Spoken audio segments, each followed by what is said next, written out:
per HIPAA, assuming that they've given permission to the board to see. Otherwise, I would just explain to the board what might be going on with the person.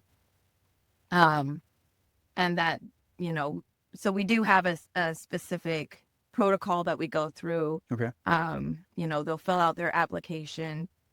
It'll go to the board. The board will make a decision, and then they'll be matched with a dog's. I love that.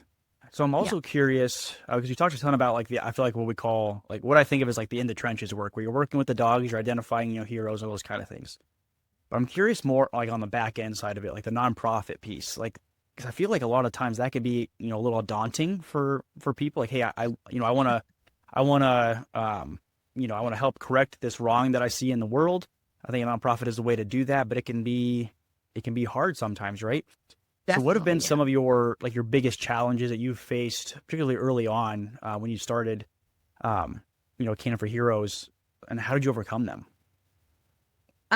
Well, I mean, so not knowing anything about nonprofit, or, how to run a nonprofit or anything, it was definitely a huge, huge learning curve. Yeah. But the mountains that we faced, I mean, the very first mountain we faced, which I thought was a mountain at the time, was not a mountain really. I mean, we got through it so, seamlessly, really. Yep. But and I think that let's see, what is it? The what's it called? Iowa. There's a nonprofit section in Iowa University that helped us through this, and so they were wonderful, and it was very seamless. They have actually a book on nonprofits, on how to start a nonprofit, really. I love it. And so we just read this book and followed the instructions, and it was very easy. But going, thinking, okay, so how do I become a 501c3? No idea. But then, we got this book, and it was fine. So that was, early on. Most things have just been exactly that. We think of it as a mountain, but really it becomes a hill, and, all good. Yeah. The thing that has become mountains is that I'm still trying to work through is fear. Fear's a big one.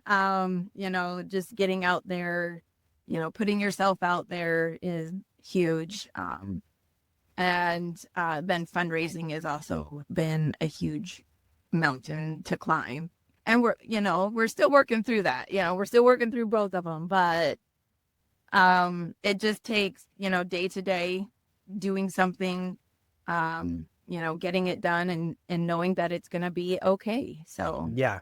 Well, I mean, I talk about that a ton in my coaching work is that fear piece, right? Because it's like you were just talking about, very often the challenges that we're facing, we kind of build them up in our head where we think that they're much, much bigger, or we're much less capable of dealing with them than is actually the case. And my favorite strategy for dealing with this is just being experimental, finding some way to try things in a slightly different way that might improve things over the course of time.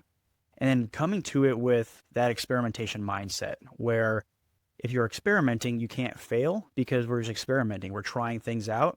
And if we don't get the result we think we need, then we just iterate again. And we just try something again and again until we get ultimately the result that we want, right?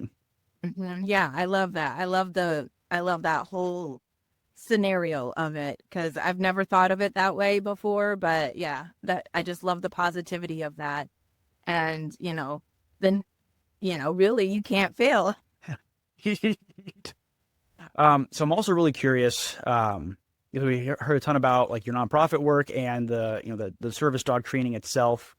So if somebody listening is thinking about, hey, I want to get involved in service dog training, or maybe I want to start a nonprofit of some sort, what advice would you give to somebody listening that is kind of early on in the days like that? Yeah, so I would say it's definitely a marathon and not a race. Yeah. As human, I think we want to see results like right now. Yeah. Yes. I know I do. But yeah, I do too. I've definitely fallen into that trap.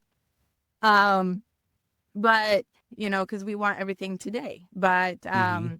But I would say just keep going. Know that things are going to come. You're gonna see progress within that year, but just keep going and persevere. I know I'm like I said, I get my small wins from like the dogs, the training the dog. But if their nonprofit is something different or they wanted to start something, Mm. not dog related or anything, just find those small little wins. Even every day you can have you know, you wrote an email today that was great or Yeah. whatever.